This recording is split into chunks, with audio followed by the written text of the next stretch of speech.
نحمده ونستعينه ونستغفره ونعوذ بالله من شرور أنفسنا وسيئات أعمالنا من يهده الله فلا مضل له ومن يضلل فلا هادي له وأشهد أن لا إله إلا الله وحده لا شريك له وأشهد أن محمدا عبده ورسوله يا أيها الذين آمنوا اتقوا الله حق تقاته ولا تموتن إلا وأنتم مسلمون يا أيها الناس اتقوا ربكم الذي خلقكم من نفس واحدة وخلق منها زوجها وبث منهما رجالا كثيرا ونساء واتقوا الله الذي تساءلون به والأرحام إن الله كان عليكم رقيبا يا أيها الذين آمنوا اتقوا الله وقولوا قولا سديدا يصلح لكم أعمالكم ويغفر لكم ذنوبكم ومن يطع الله ورسوله فقد فاز فوزا عظيما أما بعد فإن خير الحديث كتاب الله وخير الهدي هدي محمد صلى الله عليه وسلم وشر الأمور محدثاتها وكل محدثة بدعة وكل بدعة ضلالة وكل ضلالة في النار أعوذ بالله من الشيطان الرجيم مثل الذين ينفقون أموالهم في سبيل الله كمثل حبة أنبتت 7 سنابل في كل سنبلة 100 حبة والله يضاعف لمن يشاء والله واسع عليم الذين ينفقون أموالهم في سبيل الله ثم لا يتبعون منا ولا أذى لهم أجرهم عند ربهم ولا خوف عليهم ولا هم يحزنون. برادران اسلام، میں اپنے آپ کو اور اب تمام حضرات کو اللہ رب العالمین کا تقوی، اس کے احکام پر عمل کر دیں اور اس کی منع کردہ چیزوں سے باز رہنے کی تلقین کرتا ہوں. بھائیو، اللہ رب العالمین کا تقوی اختیار کرو اور اس کی نعمتوں پر، اس کے انعام و افضال پر، اکرام پر اس کا شکریہ ادا کرو اور ایسے کاموں کو انجام دو جو اللہ رب العالمین سے آپ کو قریب کر دیں. خاص کر ان ایام مبارکہ میں، رمضان المبارک کے آخری عشرے میں، جو رمضان کے ایام میں سب سے افضل ایام ہے اور اس عشرے کی راتیں علی الاطلاق سال کی تمام راتوں میں افضل ہیں. ان ایام کو، ان شب و روز کو، نیکی کے اس عظیم موسم کو تقرب اللہ کے کاموں کے لیے غنیمت جانو، کیونکہ ان ایام میں اللہ رب العالمین کے فضل و احسان اور جود و انعام کا دریا بہتا ہے، اس کی مغفرت کے جھونکے چلتے. اسی لیے یہ ایام اتنے بابرکت ہیں کہ ان کو غنیمت سمجھنا چاہیے اور اپنے آپ کو زیادہ سے زیادہ عبادتوں میں لگانا چاہیے. حاضرین گرامی، اللہ رب العالمین نے جو شریعت ہمیں عطا فرمائی ہے وہ نہایت عمدہ احکام اور اہم فرائض پر مشتمل ہے. ان فرائض کو انجام دینے والا انشاءاللہ خیر و سعادت، فلاح و کامرانی اور خوشحالی و فارغ البالی سے بہرور ہوتا ہے. اللہ رب العالمین نے جو چیزیں ہم پر فرض کی ہیں ان اہم فرائض کے اندر قدر و منزلت کے اعتبار سے اور عمومی نفع کے اعتبار سے، افراد اور سوسائٹی کے افراد تک فائدہ پہنچانے کے اعتبار سے، کثیر النفع ہونے کے اعتبار سے زکوٰۃ اسلام کے فرائض میں سر فہرست ہے. اللہ رب العالمین نے اس کو اسلام کا اہم فریضہ قرار دیا ہے. نبی کریم صلی اللہ علیہ وسلم نے اسلام کی تفصیل بتاتے ہوئے زکوٰۃ کو تیسرے نمبر پہ رکھا ہے. نماز کے بعد جو اسلام کا ستون ہے، جس کو عماد الدین کہا گیا ہے، الصلاۃ عماد الدین، دین کا ستون ہے، اہم ستون، اس کے بعد فرضیت میں رتبے کے اعتبار سے زکوٰۃ ہے۔ اور اللہ رب العالمین نے 80 سے زائد مقامات پر نماز کے ساتھ زکوٰۃ کو ساتھ بیان کیا ہے۔ گویا یہ دونوں، نماز اور زکوٰۃ، اسلام کے دو اہم رکن ہیں، دونوں اسلام کے مضبوط پلر ہیں، اور دونوں اسلام کے وہ فرائض ہیں جو ایک ساتھ بیان کیے گئے، اور جب تک ان دونوں فریضوں کو انجام نہ دیا جائے آدمی مسلمان نہیں ہوتا۔ اللہ تعالیٰ نے فرمایا سورہ توبہ میں کہ توبہ کرنے کے بعد فَإِن تَابُوا وَأَقَامُوا الصَّلَاةَ وَآتَوُا الزَّكَاةَ فَإِخْوَانُكُمْ فِي الدِّينِ، کوئی مشرک تمہارا دینی بھائی تبھی ہو سکتا ہے جب وہ شرک سے توبہ کرے، نماز قائم کرے اور زکوٰۃ دے۔ اللہ تعالیٰ نے فرمایا فَإِن تَابُوا وَأَقَامُوا الصَّلَاةَ وَآتَوُا الزَّكَاةَ فَخَلُّوا سَبِيلَهُمْ، اگر توبہ کریں شرک سے، نماز قائم کریں، زکوٰۃ کی ادائیگی کو یقینی بنائیں، تب ان کی راہ چھوڑ دو، ورنہ گھیرے رہو، ان کافروں کو گھیرے رہو، ان پر قدغن لگائے رہو، یہاں تک کہ جب شرک سے توبہ کر لیں، نماز قائم کریں اور زکوٰۃ ادا کریں، تب ان کی راہ چھوڑ دو۔ یعنی وہ تمہارے بھائی ہو گئے، اب ان کو گھیرنے کی ضرورت نہیں ہے، ان کو پریشان کرنے کی ضرورت نہیں ہے۔ تو گویا اسلام لانے کے لیے یہ ضروری ہے کہ آدمی شرک سے توبہ کرے، اب بنیادی طور پر نماز قائم کرے اور زکوٰۃ کی ادائیگی کو یقینی بنائے۔ یاد کیجیے حضرت ابوبکر صدیق رضی اللہ عنہ خلیفہ راشد اول کا وہ تاریخی جملہ جو انہوں نے مانعین زکوٰۃ کے سلسلے میں کہا تھا۔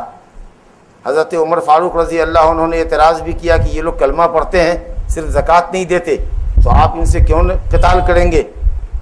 تو حضرت ابوبکر صدیق کا وہ تاریخی جملہ یاد رکھیے، واللہ من فرق بین الصلاۃ والزکوٰۃ لأقاتلنہم، جو کوئی نماز اور زکوٰۃ کے درمیان تفریق کرے گا، نماز کی ادائیگی کو تسلیم کرے گا، زکوٰۃ کی ادائیگی کو تسلیم نہیں کرے گا، نماز اور زکوٰۃ کے درمیان فرق کرے گا، تو میں اس سے ضرور قتال کروں گا، جہاد کروں گا۔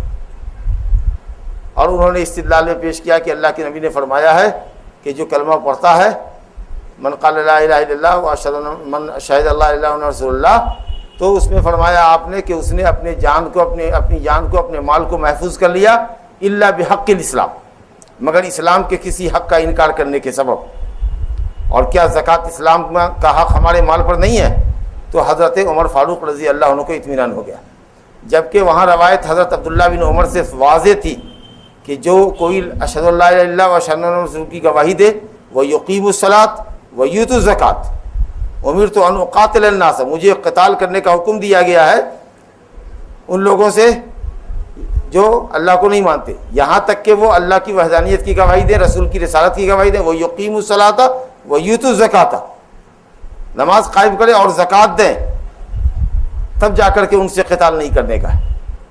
اگر یہ حدیث شیخین رضی اللہ عنہما کو، ابو بکر عمر کو معلوم ہوتی تو بالکل کلیئر تھی، لیکن ہو سکتا ہے کہ جس وقت شیخین میں گفتگو ہو رہی تھی اس وقت حضرت عبداللہ بن عمر موجود نہیں تھے، تو اس لیے حضرت ابو بکر صدیق نے استدلال کیا الا بحق الاسلام، کہ اگر کوئی شخص کلمہ پڑھنے کے بعد اسلام کے کسی حق کا انکار کرتا ہے تو اس سے قتال کیا جائے گا، اور زکوٰۃ اسلام کا حق ہے، یہ انہوں نے احساس کیا۔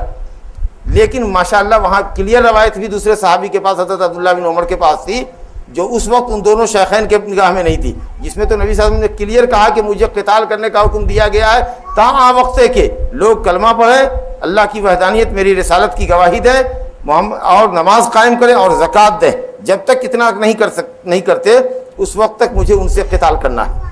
جیسا کہ قرآن مجید کی آیت ابھی بتا رہی ہے فَإِن تَابُوا وَأَقَامُوا الصَّلَاةَ وَآتَوُا الزَّكَاةَ فَخَلُّوا سَبِيلَهُمْ، اگر توبہ کریں، نماز قائم کریں، زکوٰۃ دیں، تب ان کی راہ چھوڑو، ورنہ گھیرے رہو، تبھی یہ تمہارے دینی بھائی ہیں، ورنہ دینی بھائی نہیں ہیں۔ ان باتوں سے مقصود یہ ہے کہ زکوٰۃ اسلام کا نہایت اہم فریضہ ہے، اور اگر کوئی شخص اس کی فرضیت کا انکار کرے گا تو وہ دائرہ اسلام سے خارج ہوتا ہے، اور انکار نہیں کرتا ہے صرف بخالت کی وجہ سے نہیں دیتا ہے، تو اسلامی حکومت اس کو قید و بند کی صحبتوں سے دوچار کرے گی، اس کو سزا دے گی، بلکہ اسلامی اگر حکومت ہو تو زور زبردستی اس کا مال لے لیا جائے گا، گورنمنٹ کی طرف سے لے لیا جائے گا. فرضیت کو مانتا ہے, بخالت کی وجہ سے نہیں دیتا, تو دائرہ اسلام سے خارج نہیں ہے, لیکن اس کے اوپر سختی کی جائے گی یہاں تک کہ وہ زکوٰۃ دے. اور اگر حکومت اسلامی ہو تو پھر تو زبردستی اس کی پراپرٹی سے, اس کے مال سے جتنی زکوٰۃ نکلتی ہے وہ زکوٰۃ لے لی جائے گی. اور اگر کوئی انکار کر دے تب تو دائرہ اسلام سے ہی خارج ہے, مرتد ہے, یہاں تک کہ وہ پھر توبہ کر کے اسلام میں آئے اور کلمہ کی تجدید کرے. بزرگوں, دوستو, یہ زکوٰۃ جو اللہ رب العالمین نے فرض کی ہے, وہ جس کی فرضیت کے اوپر بے شمار دلیلیں موجود ہیں. ابھی 2 آیتیں آپ نے سنی کہ کوئی کافر ہمارا دینی بھائی ہو نہیں سکتا, کسی کافر کی راہ اس وقت تک چھوڑی نہیں جا سکتی, گھیری رکھی جائے گی جب تک کہ وہ توبہ کے ساتھ نماز اور زکوٰۃ نہ قائم کرے. اور اسی طریقے سے اقیموا الصلاۃ وآتوا الزکاۃ, اقیموا الصلاۃ وآتوا الزکاۃ کی آیت تقریباً 82 مقامات کے اوپر قرآن مجید کے اندر موجود ہے, جس سے اس کی فرضیت کا احساس ہوتا ہے. اسلام کے ارکان کا بیان کرتے ہوئے نبی صلی اللہ علیہ وسلم نے فرمایا, الاسلام ان تشهد ان لا الہ الا اللہ وانی رسول اللہ وتقیم الصلاۃ وتؤتی الزکاۃ, زکات, پھر ہے وتصوم رمضان وتحج البیت ان استطعت الیہ سبیلا. یا اسی طریقے سے حضرت عبداللہ بن عمر کی متفق علیہ روایت ہے, بنی الاسلام علی خمس, اسلام کی بنیاد 5 چیزوں پر ہے, شہادت اللہ الہ الا اللہ وان رسول اللہ واقام الصلاۃ وایتاء الزکات وصوم رمضان وحج البیت, حج البیت. تو یہ بہت دلیلیں موجود ہیں, بڑے مصالح اور عظیم مقاصد اور فوائد کے تحت اللہ رب العالمین نے یہ زکوٰۃ ہم پر فرض کی. یہ زکوٰۃ ہمارے نفس کا تزکیہ, قلب کی تطہیر اور اعمال کی اصلاح کا ذریعہ ہے. اسی کے ساتھ مال پاکیزہ ہوتا ہے اور مال بڑھتا ہے, اور صاحب الاموال کے مال تلف و ضیاع سے, ضائع اور برباد ہونے سے بچتا ہے. اموال محفوظ رہتے ہیں, جس مال کی زکوٰۃ دے دی جائے وہ مال محفوظ رہتا ہے. بر و بحر کے اندر وہ مال ہلاک نہیں ہوتا, خشکی اور تری میں وہ مال ہلاک نہیں ہوتا جس مال کی زکوٰۃ دے دی جائے. تو انسان کا نفس پاک ہوتا ہے اور انسان کا مال پاک ہوتا ہے. رب تعالیٰ نے زکوٰۃ کی اس عظیم حکمت کی طرف اشارہ کیا, بیان فرمایا, خذ من اموالہم صدقۃ تطہرہم وتزکیہم بہا, ان کے مالوں سے صدقہ لیجئے, تطہرہم بہا, اور آپ صدقے کے ذریعے ان کی تطہیر کیجئے, ان کے قلب کو پاکیزہ کیجئے. وتزکیہم بہا, تزکیہ فرمائیے. زکوٰۃ کے معنی تطہیر اور زکوٰۃ کے معنی نما, بڑھوتری. مال بڑھتا ہے, مال پاک ہوتا ہے, انسان کا نفس بخالت کی صفت سے پاک ہوتا ہے. اسی کے ساتھ یہ مسلم معاشرے کے اندر اجتماعی کفالت کا ذریعہ ہے. کسی انسانی سوسائٹی کے اندر اجتماعی کفالت اور محتاجوں کی حاجت براری کا وہ انتظام نہیں ہے جو اسلام نے زکوٰۃ کے طور طریقے سے اور زکوٰۃ کے ذریعے کفالت کا انتظام کیا ہے. زکوٰۃ کی رقم کے ذریعے قرض داروں کے قرض ادا کیے جاتے ہیں, مسکینوں کی حاجت, فقیروں اور مسکینوں کی حاجت پوری کی جاتی ہے. جی, زکوٰۃ کے ذریعے ماشاء اللہ تالیف قلب کی جاتی ہے. زکوٰۃ کے ذریعے وہ مسافر یا ایسے مسافرین جو بے گھر سے باہر ہیں اور جن کا زاد راہ ختم ہو گیا ہے, گھر تک نہیں پہنچ سکتے ہیں, زکوٰۃ کے ذریعے ان کی مدد کی جاتی ہے.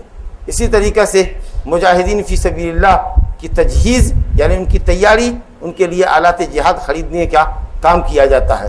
اور اس طریقے سے بہت سارے اور دوسرے مقاصد ہیں جو زکوٰۃ سے ادا ہوتے ہیں. اسلامی اسی کے ساتھ زکوٰۃ دینے سے مسلمانوں کے درمیان اتحاد اور اتفاق قائم ہوتا ہے, اخوت اور بھائی چارگی کی فضا استوار ہوتی ہے.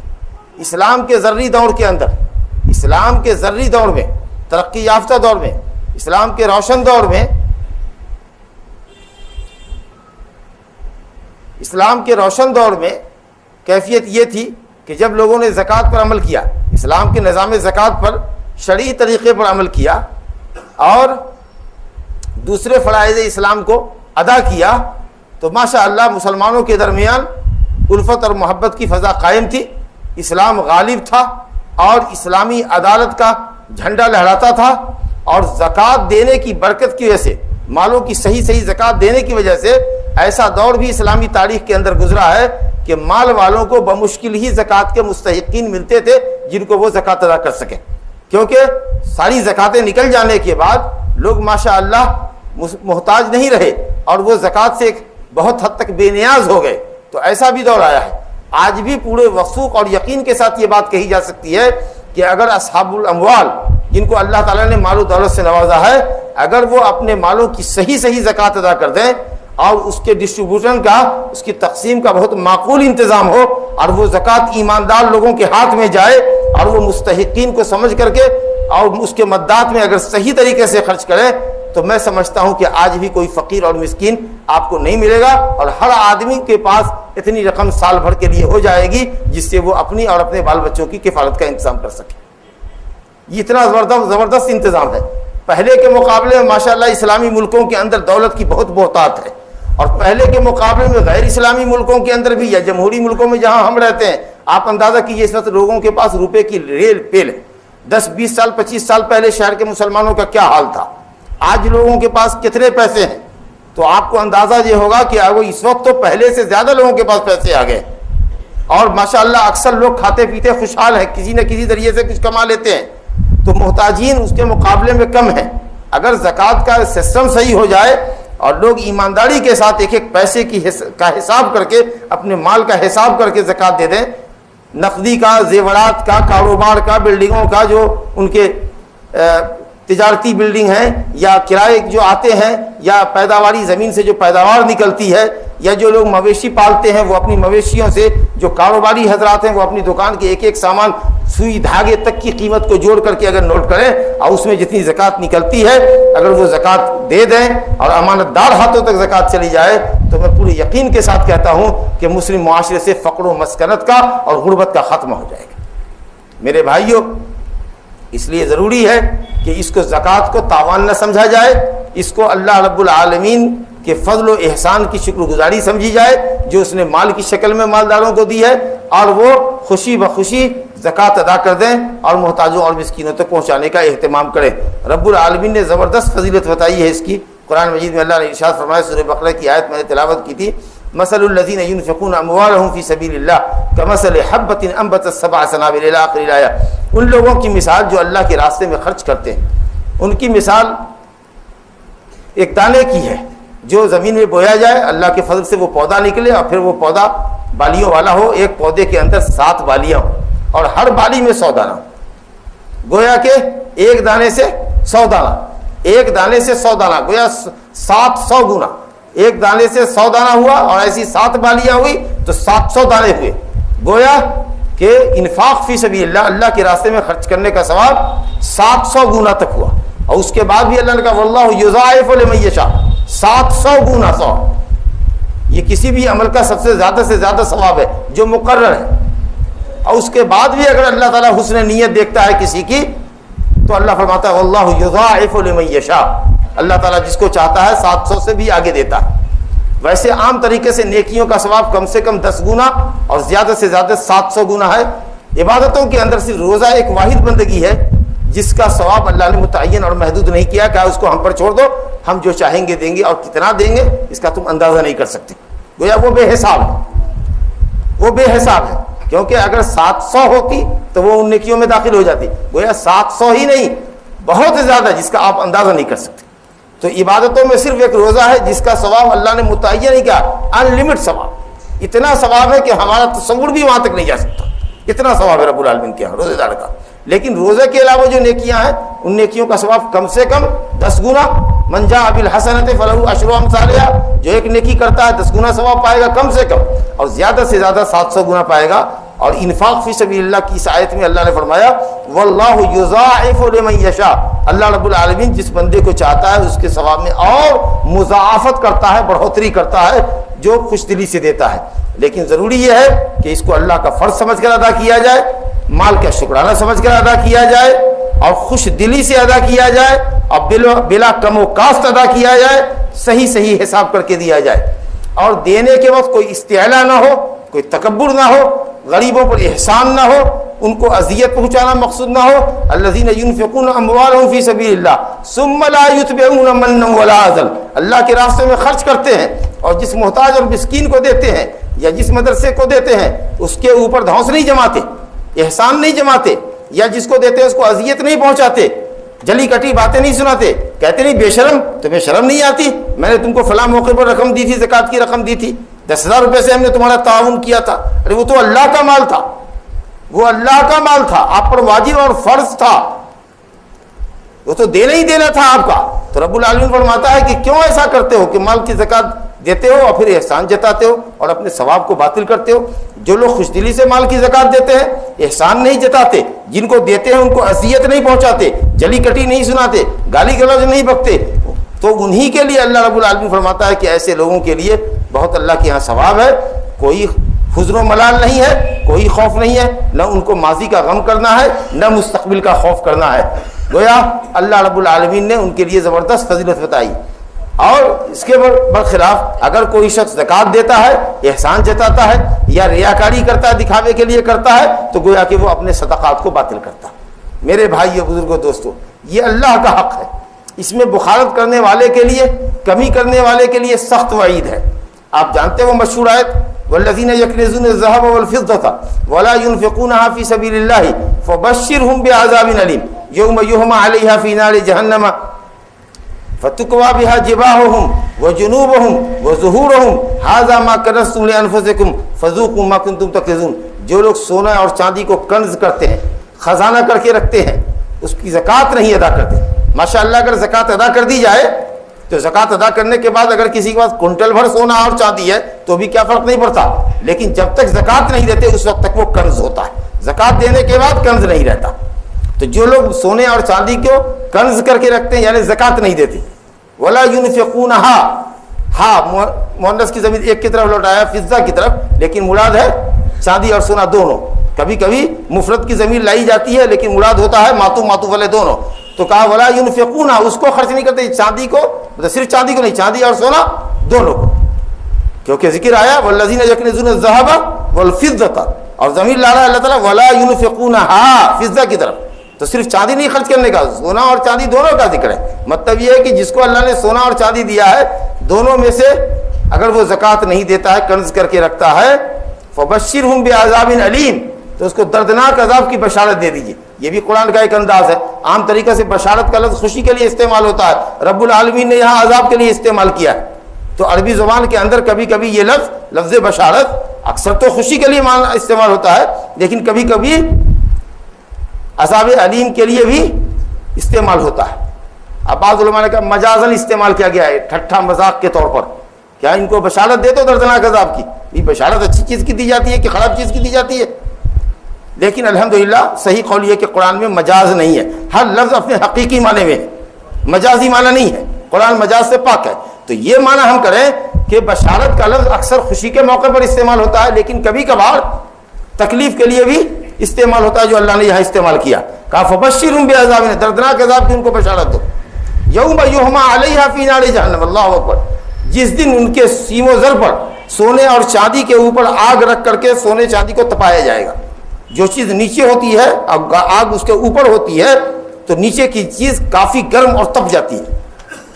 بجائے اس کے کہ لکڑی جل رہی ہے اس میں اوپر سے کوئی چیز ڈالے, وہ جتنا گرم ہوگی اس سے زیادہ سامان کو نیچے ڈالا جائے اور اس کے اوپر آگ رکھ کر کے لکڑی رکھ کر کے جلایا جائے, تو نیچے کی جو چیز ہوتی ہے, نیچے کی جو لکڑی ہوتی ہے, اوپر کی لکڑی کے مقابلے میں نیچے کی لکڑی میں گرمی اور تپش زیادہ ہوتی ہے. تو رب العالمین فرماتا ہے کہ سونا چاندی نیچے رکھیں گے, جہنم کی آگ اوپر رکھیں گے, تاکہ یہ بالکل تپ جائے, اور تپنے کے بعد پیشانی کو, پہلوؤں کو اور پشتوں کو داغیں گے, کیونکہ یہ سب رئیس الاعضاء ہے. یہاں داغنے سے دماغ بالکل جل جائے گا.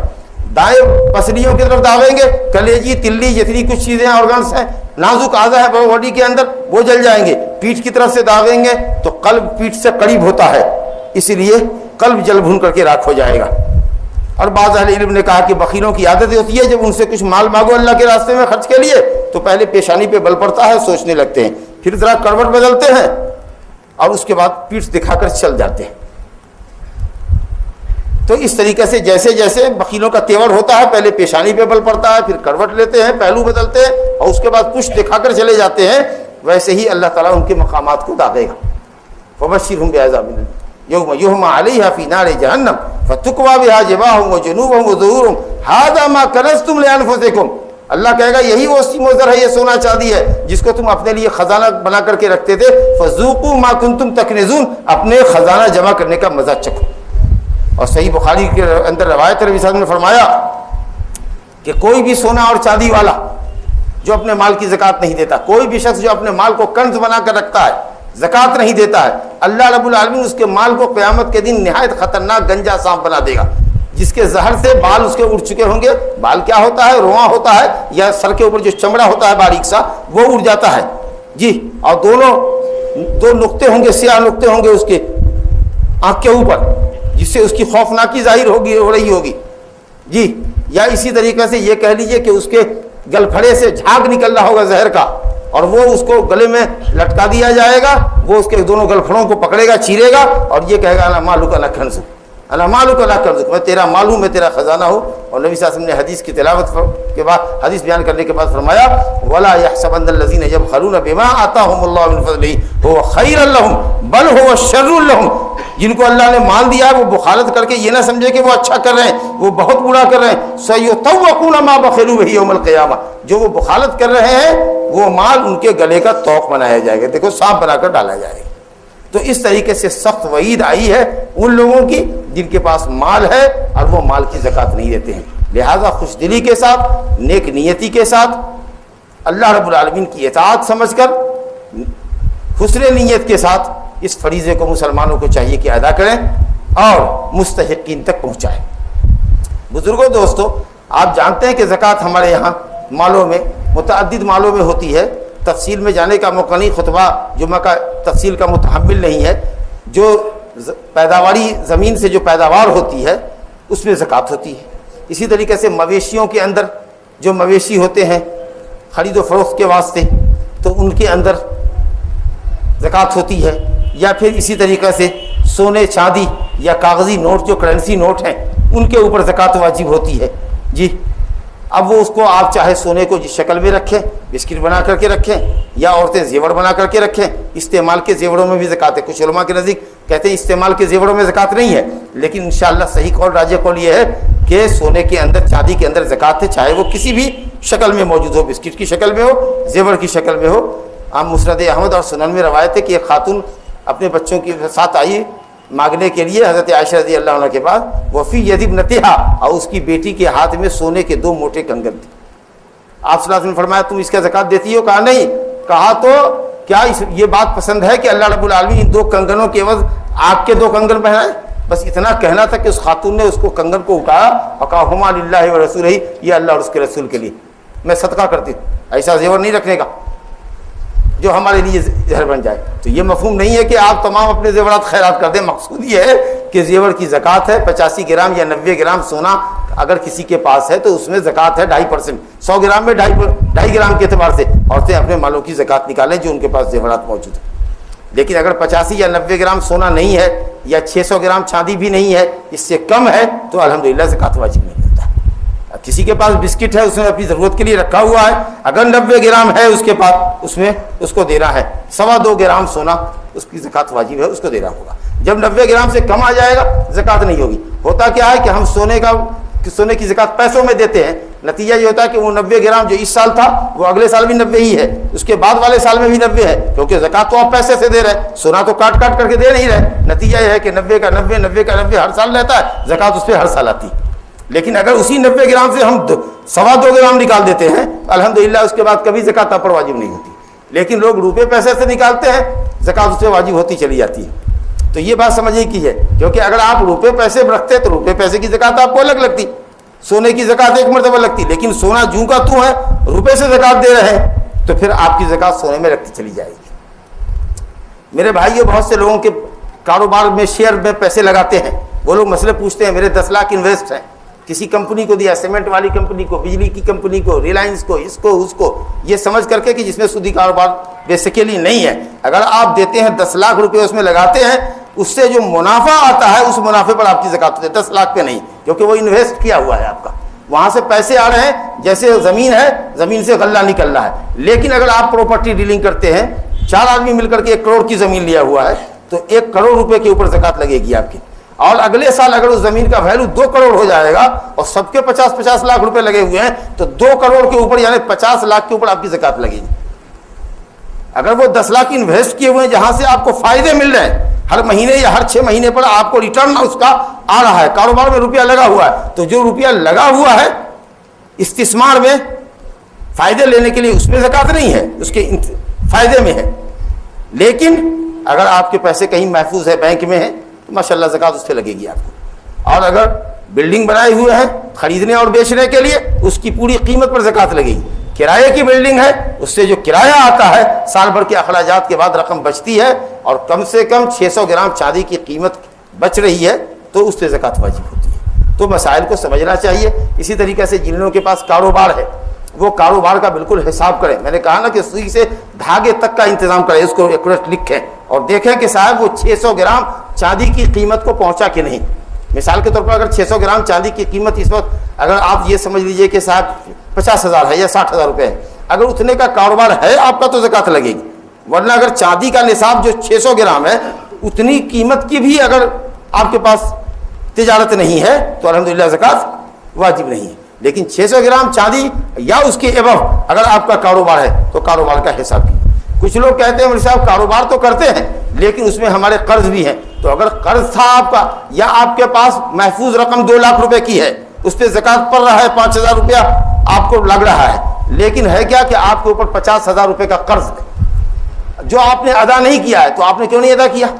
اب جب کہ قرض آپ پر ہے اور زکوٰۃ بھی واجب ہو گئی ہے تو زکوٰۃ کم کرنے کے لیے آپ قرض کو سامنے لاتے ہیں. آپ کو قرض ادا کرنا تھا تو زکوٰۃ کا پیریڈ آنے سے پہلے آپ کو زکوٰۃ دینے سے پہلے دوسروں کا قرض دے دینا چاہیے. تو علماء نے یہ کہا ہے، راجح قول یہ ہے کہ اگر کسی کے پاس رقم ہو، اس پر قرض بھی ہو اور زکوٰۃ کا وقت آ جائے تو قرض زکوٰۃ کی راہ میں رکاوٹ نہیں بنے گا. جتنی رقم آپ کے پاس ہوگی، پونجی ہوگی، پوری پونجی کے اوپر آپ کو زکوٰۃ دینا پڑے گا. تو کاروباری حضرات کو سمجھنا چاہیے کہ اپنے کاروبار کا صحیح حساب لیے. ایک لم سم اندازہ کر لیا کہ ہمارے کاروبار 2 لاکھ کا ہے، ارے ہو سکتا ہے وہ زیادہ کا ہو، تو حساب کیجئے کہ کیا ہے. اسی طریقے سے آپ کے روپے کسی کے پاس ہیں، 2 لاکھ روپے آپ نے کسی کو قرض دیے ہیں، ماشاءاللہ کسی دوست کو دیا ہے، رشتہ دار کو دیا ہے. ایسا آدمی ہے کہ جب آپ مانگیں گے دے دے گا. 6 مہینے سال 2 سال کے لیے قرض لیا ہے، انشاءاللہ جب مانگتے دے دیتا. تو اگر ایسے آدمی کے پاس آپ کا قرض ہے تو آپ کو اس قرض کی زکوٰۃ دینی پڑے گی. لیکن ایسا آدمی ہے ٹال مٹول کرتا ہے، دینے کا نہیں ہے، دے دے گا تو دے دے گا، نہیں تو نہیں دے گا، کچھ بھی پتہ نہیں دے گا کہ نہیں دے گا، مانگ کے تھک گئے، تو ایسے مال کے اوپر آپ کی زکوٰۃ نہیں ہے. جب کبھی وہ مال دے گا تو 1 سال کی زکوٰۃ واجب. لیکن اگر ہم کو آپ نے کسی کو یا دوست کو دے رکھا ہے، ماشاءاللہ وہ بھی توانا ہے، پیسے کے اعتبار سے مضبوط ہے، جب آپ چاہیں گے وہ آپ کی زکوٰۃ آپ کے پیسے لوٹا سکتا ہے، تو ایسا مال زکوٰۃ کے لائق ہے. آپ کو زکوٰۃ دینا ہے، نہیں تو آپ کی مرضی ہے، جب وہ دے گا تو آپ زکوٰۃ دیجیے گا. لیکن جتنے سالوں تک قرض رہا اس کے یہاں اتنے سالوں کی زکوٰۃ دینی پڑے گی. اب ذرا فرق سمجھیے. اگر ایسے شخص کے پاس ہے جو خوشحال ہے، جو قرض آپ کا ادا کر سکتا ہے، تب اس کو ہر سال زکوٰۃ ادا کر دیجیے. اگر 2 لاکھ کسی کو قرض دیا ہے، 2 لاکھ کی زکوٰۃ ہر سال دیجیے. نہیں دینا چاہتے ہیں، 3 سال کے لیے قرض انہوں نے لیا ہے، 3 سال کے بعد جب 4تھے سال میں اس نے لوٹایا تو 3 سال کی زکوٰۃ آپ کو اس کی دینی پڑے گی. لیکن اگر آپ نے کسی کو 10 لاکھ روپیہ دیا ہے، 2 مہینے کے واسطے لیا اور مانگتے مانگتے 2 سال ہو گئے اور پتہ نہیں کہ کب دے گا، تو آپ کو کسی 1 سال کی بھی زکوٰۃ اس پیسے پر نہیں لگے گی. جب وہ پیسہ آپ کے ہاتھ میں آئے گا تب جا کر کے زکوٰۃ، کیونکہ کوئی یقینی صورتحال نہیں ہو سکتا ہے کہ وہ آدمی سوخت کر دے، بے ایمانی کر جائے، تو اس کی زکوٰۃ کدھر لگے گی. لیکن ہاں ماشاءاللہ اچھے آدمی کو دیا ہے، آپ کے قرضے مل سکتے ہیں، واپس ہو سکتے ہیں، دینے والا آدمی ہے، تو اس کی زکوٰۃ آپ کو ہر سال دینی ہوگی، یا جب روپیہ ملے تو اتنے سالوں کی زکوٰۃ آپ کو دینی پڑے گی. غرض یہ کہ اس طریقے سے زکوٰۃ کے مسائل ہیں، اس کی تفصیل ہونی چاہیے. جو بلڈنگیں کرایوں کے لیے ہیں، کرائے اس میں آ رہے ہیں تو اس پر زکوٰۃ ہے. جو گاڑیاں آپ کی 4 لاریاں ہیں چلتی ہیں کرائے میں، تو اس کی جو آمدنی آتی ہے اس پر زکوٰۃ ہے، لاریوں پہ زکوٰۃ نہیں ہے. لیکن ماشاءاللہ آپ کے گاڑیوں کا کاروبار ہے، آپ پرانی گاڑیاں خریدتے ہیں، اس کو ریپیئرنگ کر کے بیچتے ہیں، تو جب زکوٰۃ واجب ہوگی تو آپ کے گیرج میں جتنی گاڑیاں ہوں گی اس کی ایٹ پریزنٹ جو قیمت لگتی ہوگی اس قیمت کے اوپر 2.5% زکوٰۃ ہوگا.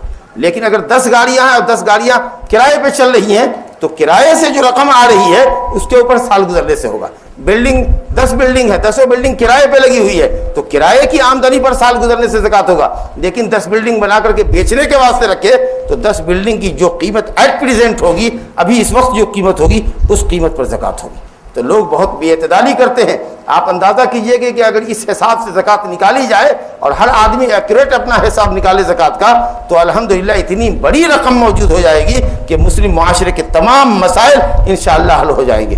اور مسائل کیا حل ہونے ہیں؟ زکوٰۃ کا مستحقین اللہ نے متعین کیا ہے، انما الصدقات للفقراء والمساکین والعاملین علیہا الی آخرہ، مالدار کو زکوٰۃ نہیں دینی ہے الا یہ کہ وہ سرکاری طور پر متعین ہو زکوٰۃ کی رقم جمع کرنے اور اس کو تقسیم کرنے کے اوپر، حکومت نے متعین کیا، اسلامی حکومت۔ یہ جو انڈیویجولی لوگ چندہ کرتے ہیں یا کسی مالدار نے کسی کو 10 لاکھ روپیہ دے دیا کہ اس کو تقسیم کر دو، وہ زکوٰۃ نہیں لے سکتا۔ مجاہد فی سبیل اللہ ہے تو زکوٰۃ لے سکتا ہے، یا اسی طریقے سے کوئی مالدار زکوٰۃ لے سکتا ہے۔ 2 آدمی آپ جھگڑ رہے تھے، ایک دوسرے کا قرض تھا آپ کے اوپر، جی لڑائی ہو رہی تھی، درمیان میں ہم چلے گئے، ہم نے کہا بھائی کیوں لڑتے؟ کہا 1 لاکھ روپیہ میرا لیا ہوا ہے، یہ دیتا نہیں ہے، بہت پریشان کرتا ہے، مارا پیٹی کی نوبت ہے، فتنہ ہے، مقدمہ بازی کی نوبت۔ کہا بھائی مت جھگڑو، میں ہی دے دیتا، اور میں نے دے دیا، اور میری یہ نیت ہے کہ میں اس کو زکوٰۃ کی رقم سے لوں گا، تو مجھ کو حق ہوتا ہے کہ بیت المال میں جا کر کے یہ میں کہوں کہ 2 بندے جھگڑ رہے تھے، لڑ رہے تھے، میں نے ان کے قرض کو ادا کر کے فتنے کی آگ کو ٹھنڈا کر دیا۔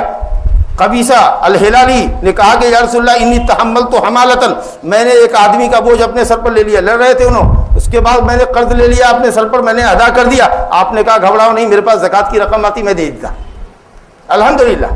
تو اگر آپ کروڑ پتی بھی ہیں اور کسی کے 10 لاکھ روپے کا بندہ تھا اور بہت لڑائی پٹائی کی نوبت تھی، گولی چلنے کی نوبت تھی، کہا بھائی مت لڑو میں دے دیتا، اور آپ کی نیت ہے کہ زکوٰۃ سے میں لے لوں گا، آپ صدقہ نہیں کرنا چاہتے ہیں، آپ زکوٰۃ سے لینا چاہتے ہیں، الحمدللہ بیت المال میں آئیے، اسلامی بیت المال میں، وہاں سے وہ رقم آپ کی ادا ہو جاتی ہے۔ اور اسی طریقے سے کوئی آدمی اپنی ضرورت کے لیے قرض لیتا ہے، جائز ضرورت کے لیے، لیکن اس کی ادائیگی پر قادر نہیں ہے، تو آپ اس قرض دار کو بھی زکوٰۃ کی رقم دے دیجیے۔ غلاموں کو آزاد کیجیے، اب غلام تو نہیں ہیں لیکن بے قصور مسلمان ٹاٹا کیس میں ہے، جی ATS والوں نے پھنسا رکھا ہے، ان کے کیس مقدمہ لڑنے کے لیے کوئی شکل نہیں ہے، ان کی گردنوں کو چھڑانے کے لیے جیل کی سلاخوں سے باہر لانے کے واسطے بھی آپ زکوٰۃ کے پیسے ان کو دے سکتے ہیں۔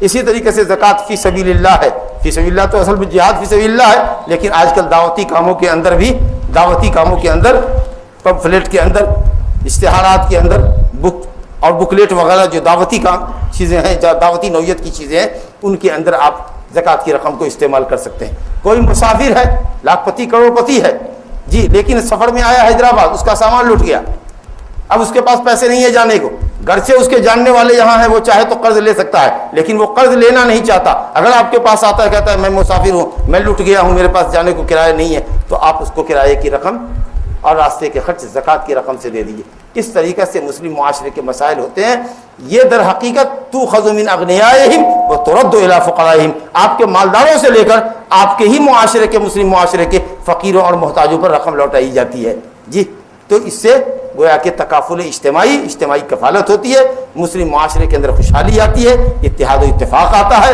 اور غریبوں کے دلوں سے مالداروں کے لیے دعائیں نکلتی ہیں۔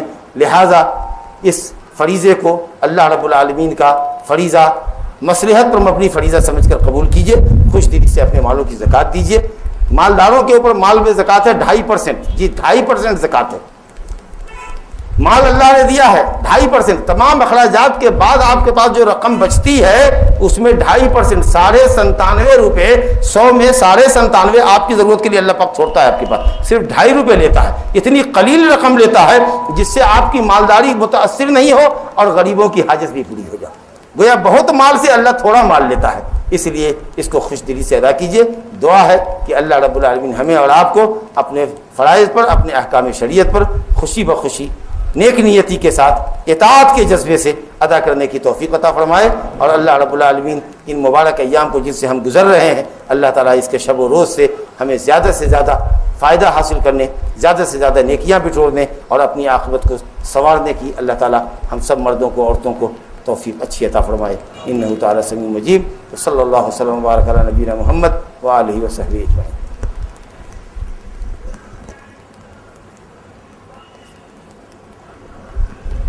الحمدللہ والصلاۃ والسلام علی رسول اللہ وآلہ وصحبہ ومن والاه، اما بعد۔ بزرگوں، دوستو، زکوٰۃ کی رقم ماں باپ کو نہیں دی جا سکتی۔ بہت سے لوگ مسئلہ پوچھتے ہیں، ماں باپ ہمارے غریب ہیں، ماں باپ کو زکوٰۃ کی رقم نہیں دی جا سکتی کھانے پینے کے واسطے، لیکن آپ باپ سے، ماں سے الگ رہتے ہیں، لیکن ماں باپ نے اپنی ادائیگی کی کوئی سبیل نہیں ہے، تو بیٹا بیٹی اپنے مال کی زکوٰۃ ماں باپ کو ادائیگی یا قرض کے لیے دے سکتا ہے، کھانے پینے کے واسطے، کیونکہ کھانا پینا اولاد کے اوپر ماں باپ کا واجب اور فرض ہے۔ کھانا کھلانا، پہنانا، علاج دوا کرنا اولاد کے اوپر فرض، یاد رکھیے گا۔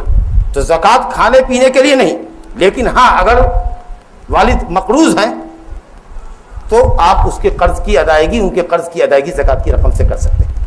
بیوی کا کھانا خرچ آپ کے ذمہ واجب ہے، فرض ہے، اس کی جائز ضرورت کی تکمیل آپ پر فرض ہے، واجب ہے، لیکن بیوی کسی ضرورت کی وجہ سے قرض دار ہو گئی ہے، اس کے پاس 2 لاکھ کے قرض ہے، تو آپ بیوی کے قرض کو بھی زکوٰۃ کی رقم سے ادا کر سکتے ہیں۔ باقی جو رشتہ دار ہے، آپ کے بھائی ہیں جو آپ سے الگ رہتے ہیں، آپ کی بہن ہے جو شادی شدہ ہے، آپ کے بہنوئی ہیں جو آپ سے الگ رہتے ہیں، کثیر الاولاد ہیں، آمدنی نہیں ان کے پاس، 10,000 کی تنخواہ ہے اور جنوین خرچہ ان کا 15,000 ماہانہ ہے، تو آپ 5,000 روپے زکوٰۃ سے آپ ان کو دے سکتے ہیں۔ کسی کافر کو زکوٰۃ کی رقم نہیں دے سکتے الا یہ کہ وہ اسلام کی طرف مائل ہو، تو آپ اسلام کی طرف مائل کرنے کے واسطے، یا کوئی ایسا آدمی ہے جو بعض محلوں میں مسلمانوں کو پریشان کرتا ہے، محلے کا چودھری ہے، بڑا آدمی ہے جی، یا آپ سمجھ لیجئے کہ بدماش قسم کا آدمی ہے، مسلمانوں کو ٹارچر کرتا ہے، اگر آپ اس کو 10-20 ہزار روپیہ سال کے زکوٰۃ کی دے دیتے ہیں اور وہاں کے مسلمانوں کی حفاظت کرتا ہے، ان کی طرف سے ڈیفینس کرتا ہے، تو کافروں کے شر سے بچانے کے لیے بھی مسلمانوں کو آپ وہ رقم دے سکتے ہیں۔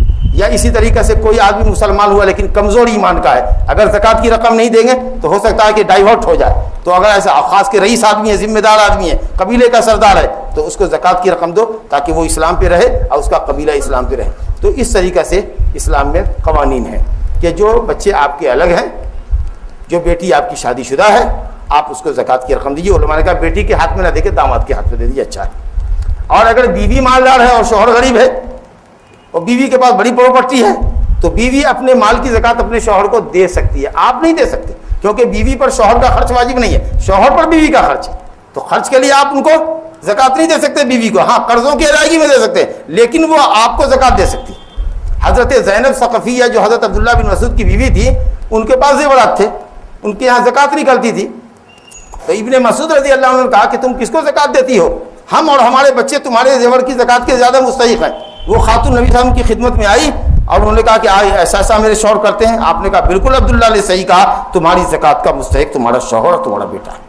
اور جو شوہر کو زکوٰۃ کی رقم ملی بیوی سے، وہ بیوی اس رقم کو پھر شوہر کو جو ملی، وہ شوہر اس رقم کو بیوی پر کھانے خرچے کے نام پر کر سکتا ہے، کیونکہ زکوٰۃ کا وہ مستحق ہو گیا۔